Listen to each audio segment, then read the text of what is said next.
Abby, if you'd share with us what's been going on.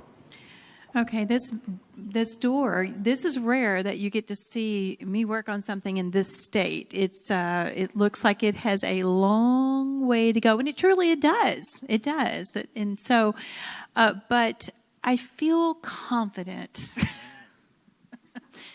If you say that enough, it's going to be true, right? No. I feel confident that at some point it's going to transition into a thing of beauty, but also a storytelling device to remind us to keep our eyes focused on Him and stop chasing our own tails in this earth that we live in, this world that we create sometimes and distracted by and wants and needs, but to keep our eyes on Him. This panel here, I'm going to put Jessa on this today. I just really need this to move forward. And we will be adding this panel. I'll get those drawings up by next week, and we'll be working here. So we've got the children of Israel who have left Egypt, denoted by this first panel. The second one illustrates a combination of God leading and guiding the children of Israel by cloud by day and fire by night. And then this one will be reflecting what Steve taught about last week. And he taught on where the spies went and had a little sneak peek into the promised land. And two of them came back with, we can do this reports. And the rest of them said, no way, these guys are way too big for us. And God sent them on a trek for 40 years, right? So then we'll go into this panel, which will reflect pictures that speak to the grumbling and the complaining of the children, and then God's miraculous divine intervention through the staff of Aaron, the staff of Moses, and the Ten Commandments. Okay, so that's where we are here. And then we haven't decided what to do with this panel yet. So you guys can just grab a Sharpie and come write your names up here or something. I don't know. I'm just kidding. But so that's where we are. And on the back, again, we're going to have the Promised Land. So, and that's where you hang your hat. So we've got some hooks back here. It came with the door. We're just going to let that inspire us. Thanks, Abby. We'll look forward to seeing how it comes along.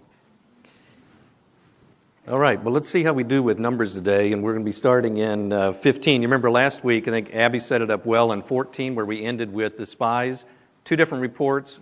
12 people saw the exact same thing. 2 reports came out of that. Sadly, the people went with the report that was negative because the people seemed scary, and God said, that's fine, you've got your own way, but tomorrow morning, you're going to wake up and you're going to turn south, and what you're looking at right over there in the Promised Land, you're going to turn your back on that and work south and walk away from that. And so that's where we left last week. And so we pick up in 15, which is kind of a bridge before we hear some more grumbling. So we'll get to some more grumbling today, but we just have to take a pause before you hear a little bit more grumbling. 15 is, again, more preparation for the people that will one day be back in the Promised Land. And there's discussion in here on 15 about the offerings that will come, and so we'll cover that, and I think there'll be some good information that you'll see in here. And you know what else is interesting about Numbers? People say, well, we don't study it that often. There's some great chapters in this area that we'll be looking at today that would make great sermons for tithing, and I know people love sermons on tithing. You know, January and February is kind of our time we go through and make pledge cards for the funding that will come forward in the coming months on how we're going to be doing this year.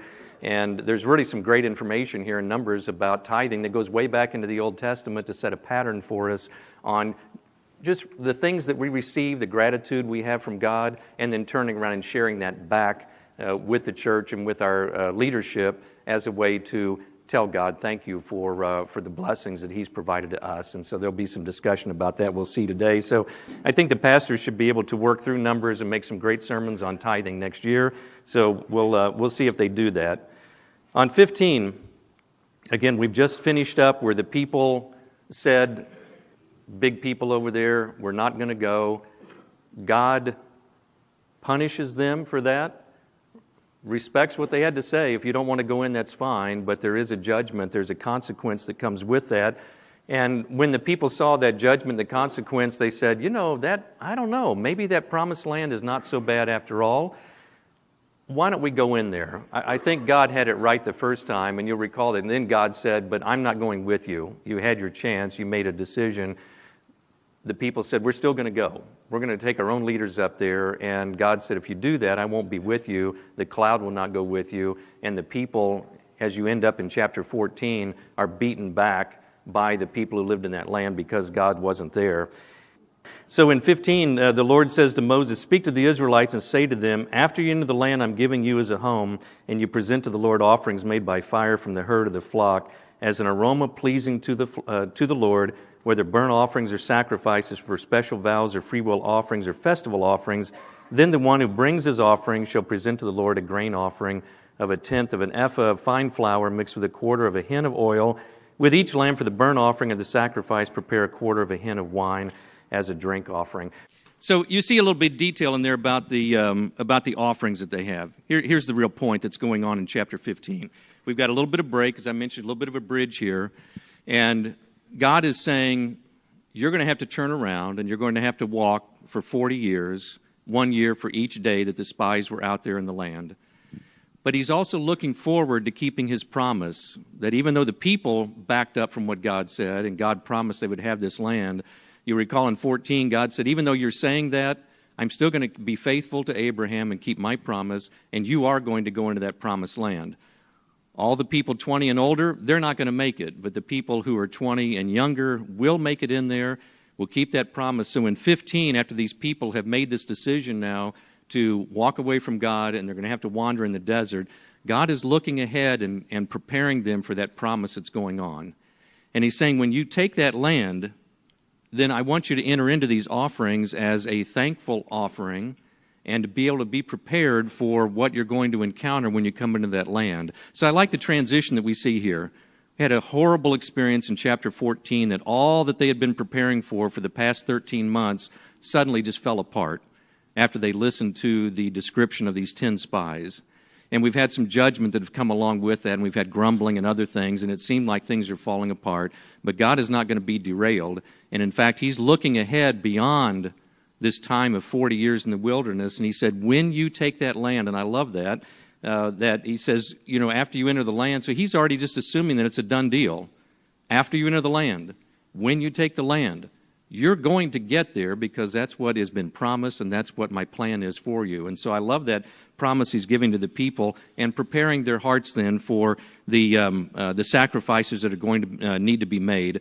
So you'll see as you go through 15, there's a little bit of repetition. We just talked a little bit about having the grain that's there, and you'll have a grain offering with the wheat or the rye, the barley that they would have been growing. And you'll see information in there about the offering from the wine as well, the vineyards. Well, what does that represent? If you've got grain and you've got vineyards, doesn't that kind of sound like the land flowing with milk and honey? It's certainly not the desert they're wandering in. So he's certainly preparing them to saying that it's going to come true. The land of milk and honey will have the ability to grow crops. And from those crops, you'll be able to provide offerings of grain. And from those crops in the vineyards, you'll be able to have fruit as well as wine, and you'll have offerings from that. So he's setting the scene for them that it is really a land of milk and honey. And as you go through the rest of 15 then, or part of 15, you'll see some additional information about additional grain, additional wine, more. If you have more, you're expected to give more, recognizing the blessing that God provided to you. So I like what God is doing, that he's saying that you're going to be there, and this is the preparation you need to make for what's taking place. The other picture, do you also get a picture here of grain or bread and then wine? What does that sound like? Sounds just like communion, doesn't it? Again, this offering that God set up way back in the Old Testament of bread and wine as a offering of thanks for his goodness to provide for them, the food that they have, the care that God's providing to them, and very similar to the communion that we have today. Same thing, the bread and the wine or the grape juice that we have, that recognition and the thankfulness to God for the salvation he's provided to us, as well as the good things that we have. A beautiful day, clothes on our back, food in our stomach, protection, a roof over our house, the care that God has. And when we come to God in a communion, when we have that on a communion Sunday, we think about the thankfulness we have for God, established way back in the Old Testament for the grain and the wine offering that we have, and it carries forward. So let's jump down to 13, because there's something else I want you to see here that we've talked about briefly in other parts of Numbers. In 13, as he's talking about these offerings he's got, it says, everyone who is native born must do these things in this way when he brings an offering made by fire as an aroma pleasing to the Lord. Everyone's native born. So who is he talking about, the native born? The Jews, the Israelites, right. So we've got the native born, everyone who's native born, you must do these things. And then it says, for the generations to come, whenever an alien or anyone else living among you presents an offering made by fire is an aroma pleasing to the Lord, and he must do exactly as you do. What I like about this is just the same as the promise that God made to Abraham that one day he would provide for these people in a land flowing with milk and honey, and the generations would be as numerous as the stars in the sky. And that was open to all. Not just the chosen people of Israel, but all people that invitation was open to. And in Numbers, it's recorded exactly the same thing. For those of you who are native born, the Jewish people, the Israelites who are here are the things you have to do as the offering to give back to God, that recognition. But aliens and anyone else living among you must do exactly as the people of Israel do. Isn't there an encouragement there? That all of us are open to receiving God. He's presented that to all. To the Jew as well as the Gentile, to men as well as women, to all races everywhere, and that all of us come to God exactly the same way. Those who are the alien or others living in your land do exactly the same as the Israelites do. So we all come to God exactly the same way. There isn't a hierarchy in God's world. He had the chosen people there for a purpose, so they would be the ones that would show God to the world. But everyone else is open as well to receive from God in exactly the same way. So sometimes I think we think of the Old Testament as this is really something for the Jewish people and the Israelites, and it certainly was. But there's a message in here for everybody that we come to God exactly the same way. And when the New Testament comes around, the same message is going to be delivered by Christ. He went to the Jews, he went to the Gentiles, and he offered that salvation to all that he met. Exactly the same way. So I love that picture that's being painted here in Numbers, in that middle part there. So if we jump down then to 17, it says, the Lord said to Moses, speak to the Israelites and say to them, when you enter the land. So again, it's not if. God's made a promise. He's going to carry that in. And he says, when you enter the land to which I am taking you, and you eat the food of the land, present a portion as an offering to the Lord, and present a cake from the first of your ground meal. So again, talking about the offerings that will be coming up, and these are things that will be taking place when you enter the land. So he's looking over the horizon for what's yet to come. So now if we jump over to 22, it says there's some discussion here in 22 and going toward around 31 about sins. Again, the offerings that will be covered. He talks about unintentional sins, that in God's eyes, any sin is a separation from a holy God, whether it's something we intended or something that we just didn't know or didn't think about, something unintentional. And so God wants to make the people aware that any sin is a breach against a holy God.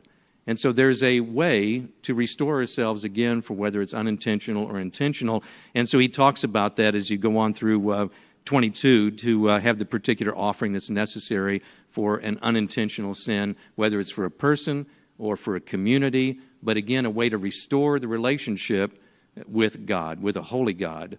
So for us today, we don't think about making these sacrifices of heifers and lambs and other things, but the key for us is this restoration, how to come back again to God when we've rebelled against God or we've had a sin come into our life. So toward the end of that section in verse 30, then you have a person who it talks about who's defiant. We saw this earlier about a person who was defiant when they came to the Passover feast. You recall that? There was some discussion in the Passover feast about what if I'm out of town?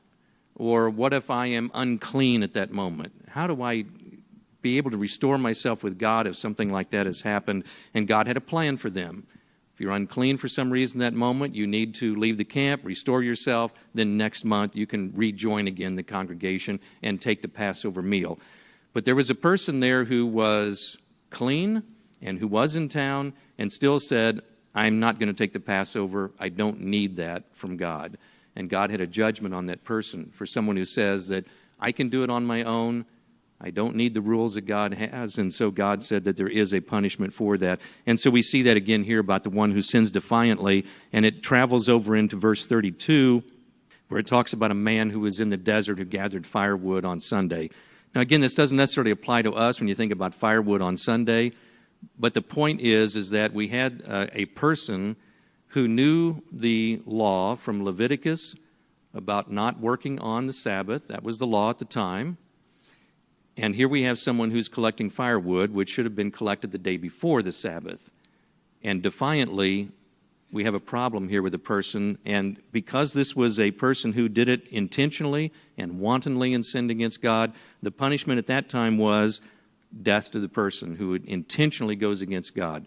So what I want you to see here is that God's trying to set up a pattern for them that when you arrive in the land, that there are ways to restore your relationship with God.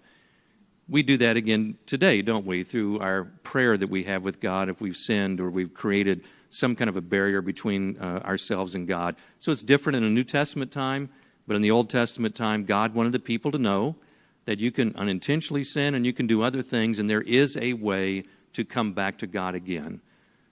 But for those who are defiant and completely resist what God is doing, that has a different program, and God says there is a punishment for that. Well, let me conclude 15 on maybe a higher note.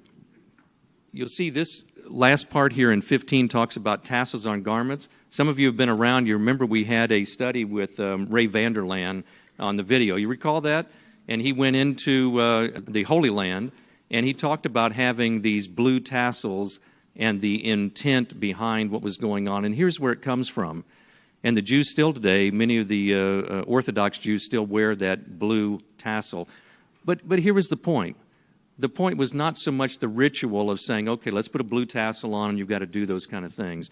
The intent was to remind the people every day of a holy God and the wonderful things that God does for people. And through that reminder at all times, we're keeping ourselves away from sin. We're keeping ourselves away from doing something that's a rebellion to God. So they said, let's sew this blue tassel onto the corners of your garment. And so every day when you wake up, you are putting on this garment. And as you're putting the garment on, your eyes see that blue color. It sticks out. In the evening when you go to bed, you take off that garment, and again, that blue tassel is in front of your eyes. During the daytime, when you're walking around and just strolling, these blue tassels are flapping back and forth as you walk, and that blue color sticks out in your eyes and you remember. It is a tool just to help the people remember at all times that you are a chosen people and that you are a holy people and you serve a holy God. And as you remember, the blue tassel is just a tool, a way to say, remember that you are visible to the world.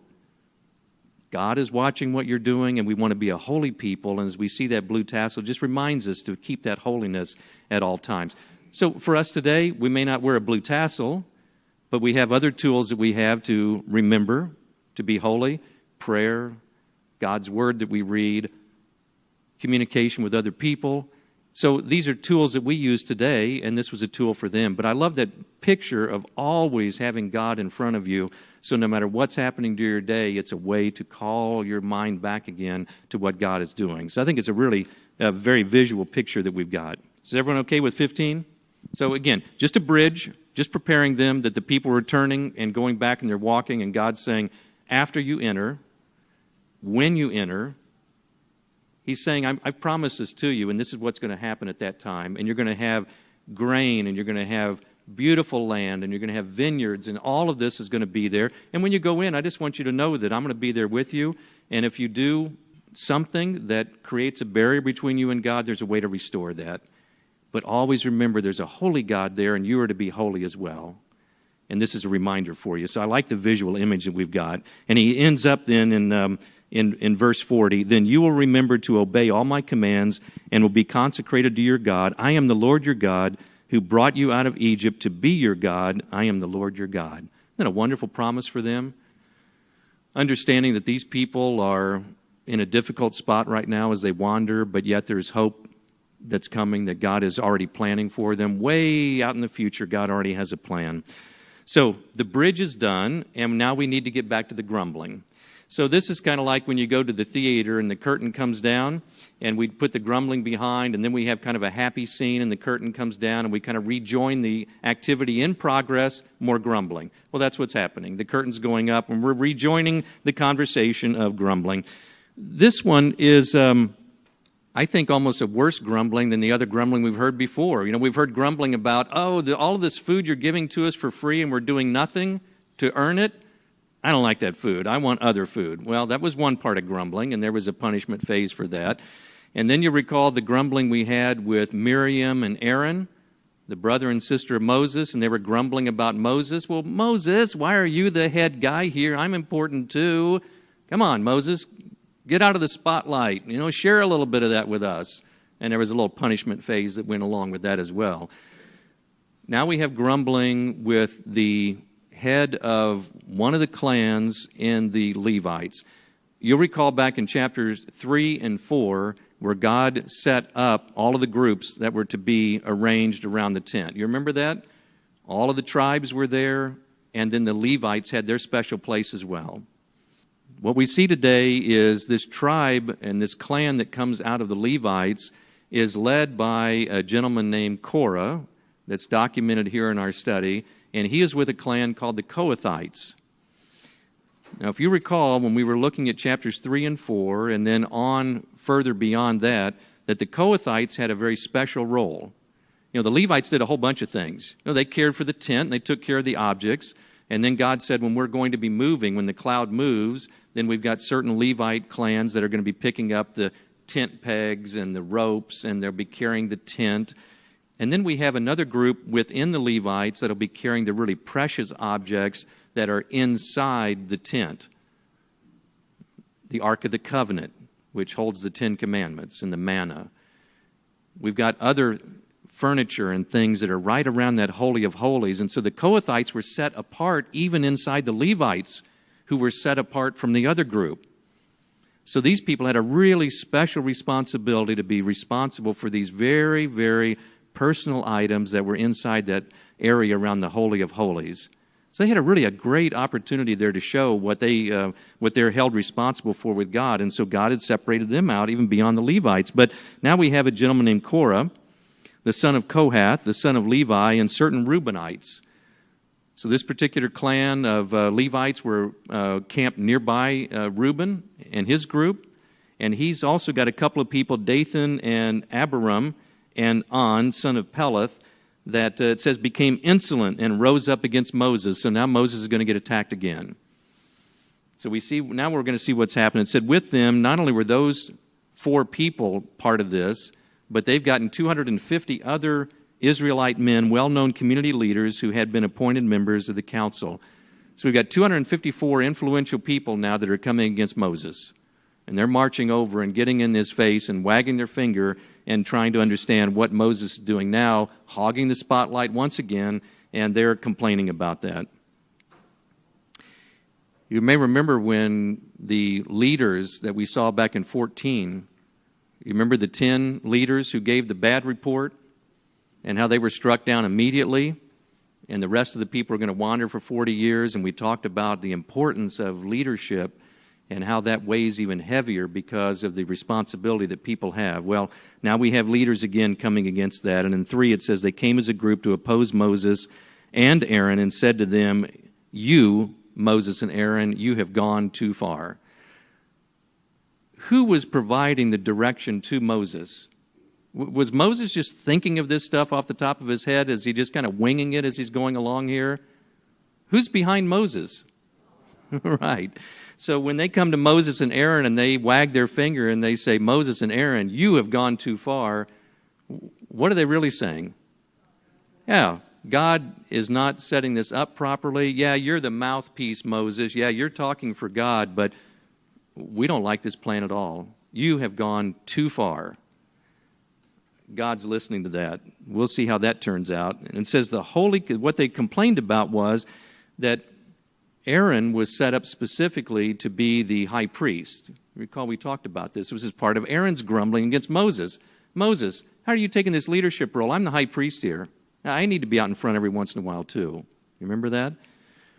But Aaron as the high priest and his sons were responsible for the offerings and doing the other work that was necessary to atone for the sins inside the community. And so now these leaders, Levites and others in the community, are saying, Moses, hey, you've gone too far here. The whole community is holy. It's not just Aaron. It's not just his sons. We're all in this together. We're all holy. Why then do you set yourselves above the Lord's assembly? In other words, why do we have a pecking order here? Why does the corporation have a president and a vice president and a CFO? Why do we have order like that? Why don't we just all do what we want to do? We're all good people here. You shouldn't be setting yourselves up and having lines drawn on who does certain things. And when Moses heard this, it said he fell face down. And we've seen this before, haven't we? I think Moses is ducking. I think he's ducking. I think he's getting down on the ground because the lightning bolt is about to strike here, and he wants to get out of the way. So he falls face down, and he says to Korah and all of his followers, those 250 that showed up, and he said, in the morning, the Lord will show who belongs to him and who is holy. Did Moses come back and try to defend himself and say, well, here's the way I set it up, Korah, and here's why I did what I did? He didn't say that at all, did he? Because it's not Moses putting things into place like that. He said, the person who you're complaining against is God, so this is going to work out great. Tomorrow morning, we'll have God here, and we'll work through this. How about that? So Moses does a great job of redirecting back and letting the people see that who the leadership is here and that it's called because of God. So in the morning, the Lord will show who belongs to him and who is holy, and he will have that person come near him. So Korah, your folks, and all your 250, we're going to find out when you say that everyone's holy, God will bring that one person forward, and we'll find out who that holy person is. And the man he chooses, he will cause to come near him. You, Korah, all your followers are to do this. Take the censers, and tomorrow put fire and incense in them before the Lord. And the man the Lord chooses will be the one who is holy. See how he flips this around? You, Levites, have gone too far. You have gone too far trying to claim a place that God did not set aside for you. This would be a sensitive thing for Aaron. Korah came against Moses and Aaron in this section here. Do you recall early in Numbers what happened to two of Aaron's sons? You recall that? And it was because of this very same issue that we see here with these censers, this incense and this fire, which was a tool used by the priest to provide an offering for the people and a covering. And his two sons had used that improperly in some way the Bible doesn't describe, but because he used it improperly, they took something upon themselves they shouldn't, and they were struck down. So this would be a very sensitive thing to Aaron as he remembers how personal that was to his two sons. And so now Moses is saying, you're going to do the same thing. If you believe you're priest, and you believe you have that pecking order, and you're going to take on responsibility not given to you, then you need to have the trappings of a priest. You need to take the censer, put some coals off the altar, put some incense in there. Yeah, you do that just like a priest, and then tomorrow you bring all that back just like a priest, and then we'll see what God says, if you are holy and you should have that role or not. Let's let God make the decision here. So in 8 he says, Moses also said to Korah, now listen, you Levites, isn't it enough for you that the God of Israel has separated you from the rest of the Israelite community and brought you near? I think Moses is trying to provide some counsel. He knows this is not going to end well. He's already told them they've gone too far. They're going to get some censers here that they have no right to. Aaron's sons have already been killed because of this. Moses knows exactly what's going to happen. How this is lost on Korah and the others, because they saw what happened to Aaron's sons, but somehow they've missed this or forgotten about this, and Moses is trying to provide some counsel before it's too late. Korah, what you're doing is wrong. Isn't it enough that God separated you out and giving you even a higher rank above the other Levites by being close to the objects inside the tent Isn't that enough that you're even more special than the other people who are Levites? Isn't that enough? You want more? You want more than that? You've gone too far. He goes on in 10, he's brought you and all your fellow Levites near himself, but now you're trying to get the priesthood too. It's against the Lord that you and all your followers have banded together. Who is Aaron that you should grumble against him? Comes back to the same question again. Is Aaron the one who set this up? No. And Aaron paid a price through his sons by not following the right instructions here. So why are you bothering Aaron? Aaron didn't do this. So then Moses summoned Dathan and Abiram. Those are two of the folks with Korah. But they said, we will not come. So I'm wondering if these two guys who first stood up with Korah and said, yeah, this is all wrong. Now all of a sudden they're saying, well, I think we'll just stay over here in our tent. We won't come get that censer. This is not going to go well. Don't worry about us, Moses. We're going to be over here by our tent. We're okay. And it goes on. It says, isn't it enough that you have brought us up out of a land flowing with milk and honey to kill us in the desert? Now, these are the two guys with Korah, the Levites. Isn't it enough that you, Moses, have brought us up out of a land flowing with milk and honey? Well, what is the land he's talking about? They didn't go into the land of milk and honey. So which land is this? Egypt. They were being beaten by slaveholders and made to, build bricks out in the sun. And he's saying, Moses, you're the one who brought us out of that land of milk and honey. Oh, we love that Egypt. We love being slaves. This is fantastic. The land of milk and honey. That's the land of milk and honey. That's where we go. And Moses, look what you did. You took us out of that. And now you're going to kill us in the desert. Boy, we got some twisted people here, don't we? And now, of course, it's Moses' fault. Do we ever do that? We get caught on something. We try to shift the blame somewhere. I did that when I was a kid. It was always my sister's fault. Always. And my poor sister had this blank look on her face like, what are you talking about? So we always do that, don't we? We get caught, we shift the blame, and so now they are too. It's not us, Moses. No, you're the one who did this, not us. And then he goes on and says, moreover, Moses, you haven't brought us into a land flowing with milk and honey or given us inheritance of fields and vineyards. Will you gouge out the eyes of these men? No, we will not come. So you took us out of slavery, the land, quote, the land of milk and honey. And oh, by the way, you haven't brought us into the land of milk and honey yet. Was that Moses' fault? I don't think so. I think there were 10 spies who saw exactly what God said and they didn't go in. So these guys are really twisted, and I think they're grabbing at straws here, and they're not going to show up. So Moses becomes angry. As we go on through chapter 16, which is a fairly lengthy chapter, it's really a discussion about what's going to happen with Korah and how they address this, and how they come before God and how God addresses that with them. And so Moses in 16 says, you and all your followers were to appear before the Lord tomorrow, you and they and Aaron. So the high priest is going to be there. You want to be priest too? Good. You need to come and see what this is all about. Show up. God will be there. And bring your censer, your mark of being a priest. We want you to make sure you have that so you can act like a priest. And then all of you, along with Aaron, present your censers at the same time. So it says each man took his censer, put fire and incense in it, stood with Moses and Aaron at the entrance to the tent of meeting. And when Korah had gathered all his followers in opposition to them, the glory of the Lord appeared in the entire assembly. And the Lord said to Moses and Aaron, separate yourself from this assembly so I can put an end to them. What does that sound like? Yeah, I think it's pretty clearly saying, look, wherever you're standing, it's not going to go well. Separate yourself out, run. Get away from this area because I'm about to bring a judgment on these people. So you just need to get away. Just stand back because I'm about to deliver the judgment on these people. Moses and Aaron once again fell face down and cried, O God, God of the spirits of all mankind, will you be angry with the entire assembly when only one man sins? And the Lord said, no, I wouldn't be angry with just one. God still has forgiveness there. Moses is still intervening on their behalf, isn't he? How would you respond to this if you were Moses? 250 plus people came and got in your face, wagged their fingers, started yelling at you, and they start making demands on what they think should be done. Would you do what Moses did? I don't know. I'd hope that we would, but this is a real challenge for Moses, isn't it? Twice now he's told these people, you don't know what you're doing. You need to stop this and back up. And now he's falling face down again and crying out, trying to save the people one more time. And as we go on into 25, we see the end result of what takes place, that the people who are with Korah are standing at their tents with their wives and their children and all of their belongings. Remember, they wouldn't come out. They wanted to stay there by the tent. And then in 28, Moses said, "This is how you will know that the Lord has sent me to do all these things and that it was not my idea."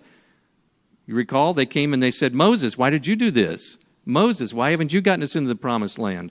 Moses, why did you get us out of Egypt, land of milk and honey?" And Moses is saying, how do you miss this? How do you miss this? It's not my idea, that God is the one who's in control here. And he goes on and he says, "If these men die a natural death and experience only what usually happens to men, then the Lord has not sent me. But if the Lord brings about something totally new, and the earth opens its mouth and swallows them with everything that belongs to them, they go down alive into the grave, then you will know that these men have treated the Lord with contempt." Well, he sets the scene, doesn't he?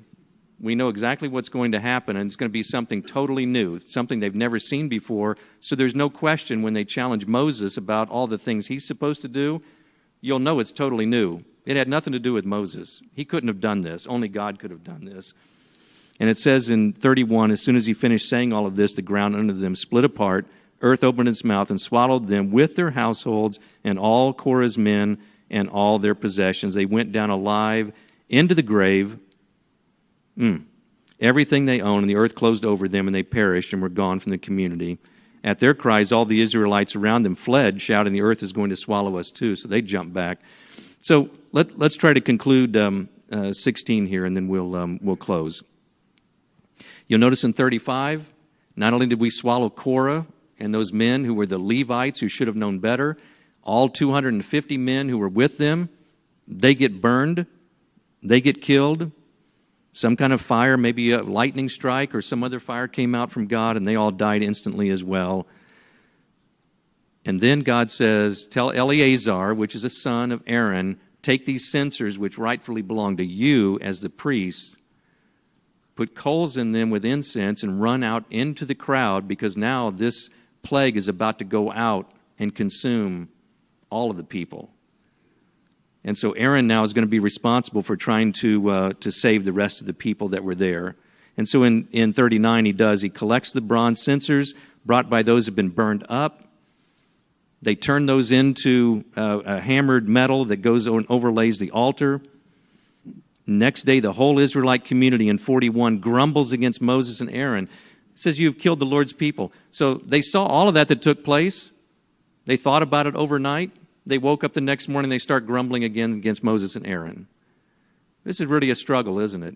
A struggle to understand how human behavior is like this, that we continue to want certain things and to rebel against God. And it's shocking to think that in front of your eyes something new was done and the earth opened up and swallowed people. Can you imagine that? Seeing that?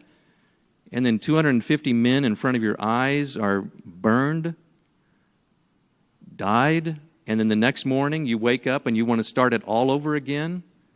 It's hard to believe, isn't it? It's really a challenge. And so instead of saying, well, why would the Israelites do that? Can we turn it inward and look inside of us? Do we rebel against God in some way? And day after day we commit a sin and separate ourselves from God. I think that's our message that we see here, is that the next day when they saw that, they're still grumbling against Moses and Aaron and blaming them. Remember, Moses just said, we're going to do something new here you've never seen before, so you know it's not me. And they come back and they say, well, Moses and Aaron, why did you do that? I think it's a real challenge in Moses and Aaron, how they continue to lobby on behalf of the people here. And it said in 42, when the assembly gathered in opposition to Moses and Aaron and turned toward the tent of meeting, suddenly the cloud appeared. And God says, get away from these people. You need to run, because I'm going to turn a plague loose on these people now. I thought it was enough yesterday that 254 people were taken out. I thought the assembly would have watched that and been on their knees and on their face like Moses, but instead they're grumbling again. So Moses, I've had it. Remember, God has said this before, and Moses had intervened for them again.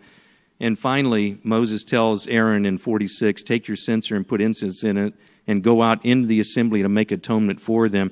But before Aaron can get out there, almost 15,000 people died before Aaron could get out in front of the people. But it stopped the plague. It stopped the death that was going through there. and the plague had come to a halt. So we'll stop there too as we come to a halt. Do you find this part of Numbers a little disturbing? It is a little disturbing, isn't it? It's been a pattern as well. I mean, the people listened to folks and said, don't go in there when God already says it's there for you. We've seen a number of different things where people have turned against God, wanting to have something that they shouldn't have, some power or authority they want to take upon themselves. The good news is that we're going to see that all of this taking place finally does affect the people.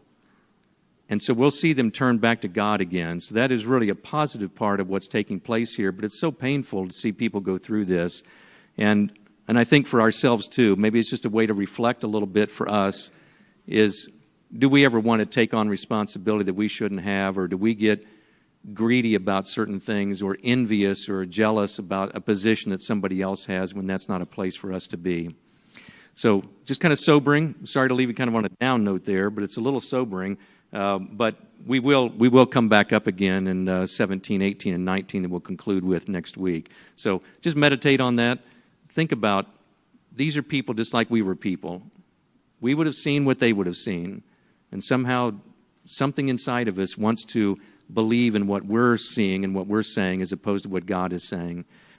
So let's ponder a little bit on Numbers today as we think about how God prepared a place for us, prepared a way to come close to Him, a holy God, through offerings that we make, sacrifices, things that we remind ourselves all the time. The visual here, blue tassels, but for us, the prayer, the coming together, God's Word, to keep us holy and to keep us focused on Him and not to get to a place where we want to do something that God is not having us prepared to do. All right? Let's close with a word of prayer. Father, we thank you for your Word, this ancient Word that you have, as you continue to show grace and mercy to people then, and you show grace and mercy to us. We thank you for the plan that you have, looking way down the line for plans that you're making to prepare us for the relationship that we have with you, sending your Son for us, preparing a place in heaven for us, restoring that relationship we have.